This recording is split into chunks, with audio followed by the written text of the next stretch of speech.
որ Ղարաբաղի հարցը չի լուծվել։ Ինչ եք առաջարկում, այսինքն դա ինչ է նշանակում, որ Ղարաբաղի հարցը չի լուծվել, բա ինչ է լինելու։ Բա ինչի եք մեղադրում, որ բան արինք, զոհերի համար ինչի եք մեղադրում։ Ղարաբաղի հարցի շարունակություն նշանակում է նոր պատերազմ, նոր զոհեր,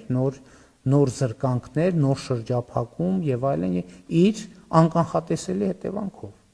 Նրանք, ովքեր ասում են Ղարաբաղի հարցը չի լուծվել, ասում են, որ Հայաստանը պետք է նոր պատերազմ անի։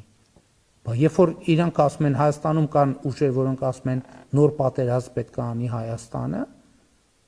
Ադրբեջանն ասում է, ուրեմն ռազմական բյուջեները պետք է ավելացնենք, ուրեմն Արևմտյան Ադրբեջանի խոսույթ պետք է որդեգրենք։ Այսինքն այս ամեն ինչը պարզ է, ասենց մանրամասն պետք է բացատրենք։ Ես զերծ էի մնում ասենց բացատրություններից, չնայած հիմնարան ինչի է զերծ մնում։ Պետք է պարզ, թափանցիկ ամեն ինչի մասին խոսալ, որ մարդիկ հասկանան ինչի մասին է։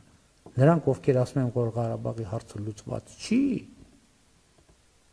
նրանք ասում են, որ նոր պատերազմ է պետք։